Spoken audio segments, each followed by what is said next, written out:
یار یہ battery change کی تھی، آپ چیک کریں ابھی بلیک جا رہے ہیں بھائی. میں یار دیکھ رہا ہوں.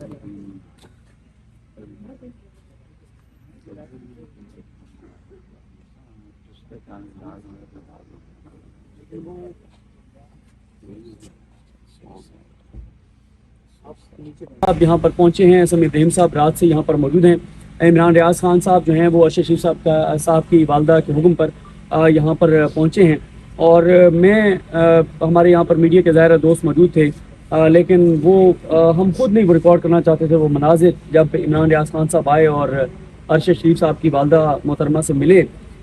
تو ان کے جو جذبات تھے، ان کے جو الفاظ تھے وہ بہت تکلیف دہ تھے. جب انہوں نے کہا کہ بس یہی کرنا تھا کہ میرے بیٹے کو مجھ سے چھیننا تھا، چھین لیا، اب کم از کم میرے بیٹے کو کی تدفین تو اس کے شایان شان ہونے دو. اور انہوں نے عمران ریاض خان صاحب سے کہا کہ اب آپ لوگ ہی میرے بیٹے ہیں اور بس میرا ایک کام کر دو کہ میرے بیٹے کو اس کا جو شان تھی، جو اس کا مقام تھا، اس کے مطابق اس کی تدفین کروا دو. بڑے وہ تکلیف دہ مناظر تھے، بڑے دل دہلا دینے والے وہ مناظر تھے.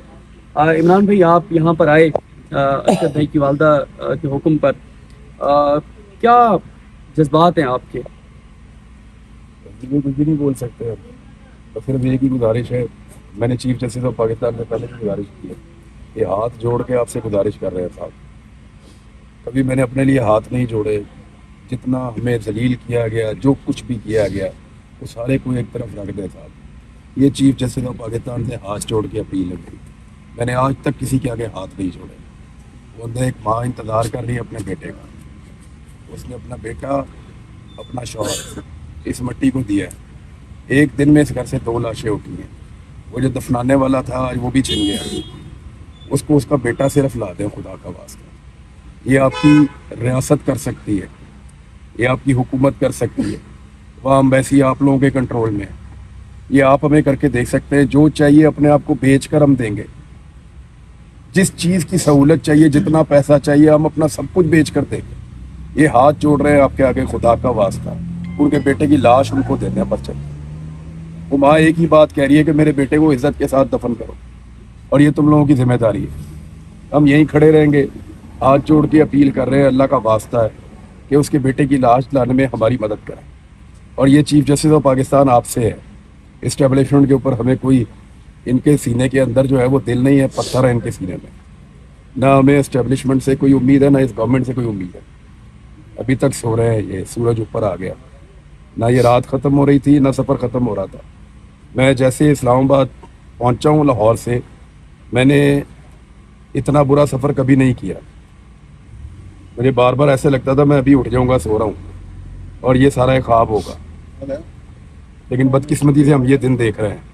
ہم اس دن کا حساب لیں گے لیکن بعد میں. ابھی گزارش صرف اتنا ہے کہ ہمارے بھائی کی جو لاش ہے اس کو واپس لانے کے لیے ہماری مدد کریں. وہاں پہ آپ کے پاس امبیسی ہے، آپ کے پاس وہاں پہ نظام ہے. ہمارے وہاں تک ہاتھ نہیں جا سکتے، مجبور ہیں، بندھے ہوئے ہیں. بس کسی طرح اتنا کروا دیں چیف جسٹس آف پاکستان کہ ہمارے بھائی کی لاش یہاں تک پہنچا دیں. سمیع صاحب جب عمران بھائی ملے، آپ تو ظاہر ہے رات سے ہی ارشد بھائی کی والدہ کے ساتھ آپ یہاں موجود ہیں. جب وہ ملے عمران بھائی تو ان کے الفاظ یہ تھے کہ 2 بیٹے تھے، ایک پہلے چلا گیا اور ایک آج چلا گیا. اور یہی انہوں نے کہا کہ میرے بیٹا واپس نہیں آ سکتا، لیکن میں یہی کہتی ہوں کہ جو اس کی شان تھی، جو اس کا مقام تھا، اس شان اور اس مقام کے مطابق اس کو دفن تو کرنے دو. یہ اس ماں کی آخری التجا ہے، یہ اس ماں کی آخری اپیل ہے. کیا کہیں؟ دیکھیں، میں جب پہنچا ہوں رات یہاں پہ تو جو حوصلہ میں نے دیکھا ان میں، مجھے یقین نہیں آیا کہ یہ ارشد کی ماں اس قدر حوصلہ مند ہو سکتی ہے.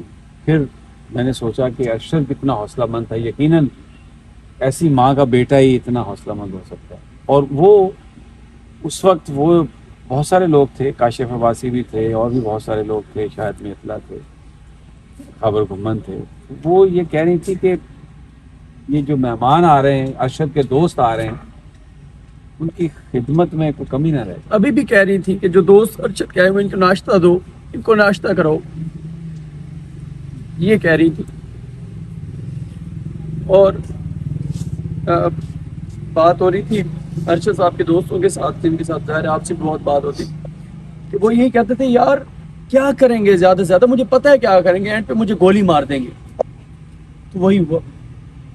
ادھر ایک دن یہ پارلیمنٹ ہاؤس میں وہ سینٹ کی کوئی کمیٹی ہے، جب لوگوں کو کوئی مارتا ہے تو وہ لوگ بیٹھتے ہیں اور بیٹھ کے کوئی وہ بات چیت کرتے ہیں. ان کی کمیٹی بنی ہوئی ہے داخلہ کی. پھر ایک انفارمیشن کی ہے، انہوں نے کوئی ہمیں 2-3 دفعہ بلایا. ہم وہاں شکایت لگاتے تھے، بتاتے تھے کہ ہمارے ساتھ یہ ہو رہا ہے. سب سے اچھا ارشد بھائی بتاتا تھا، ایک ایک چیز کاغذ نکال کے تفصیلات کے ساتھ، کانسٹیٹیوشن آف پاکستان پڑھ کے اور پوری تیاری کے ساتھ ارشد بھائی آتے تھے اور وہ بتاتے تھے.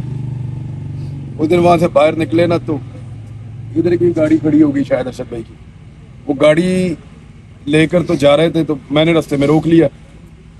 میں نے کہا بھائی اکیلے مت پھرا کرو آپ یہاں پہ، آپ کو پتہ ہے آپ نے 100 دشمن بنا لیے ہیں، کوئی آپ کے اوپر حملہ کرے گا، بدتمیزی کرے گا تو یہ بعد میں برداشت نہیں ہوگی ہم سے. تو ایسے مت کرو، میں کوئی بندوبست کرتا ہوں، آپ اکیلے مت پھرو شہر میں. ڈر اس کے پاس سے ہی نہیں گزرا تھا.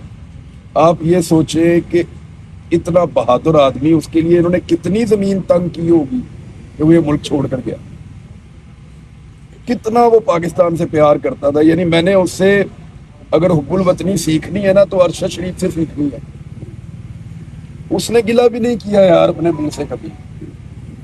وہ اپنی بات تو کرتا ہی نہیں تھا، وہ تو دوسروں کی بات کرتا تھا. کبھی اس کو یہ کہتا سنا مجھے یہ کر دیا میں یہاں یا پہ مجھے یہ کہہ دیا. میں یہاں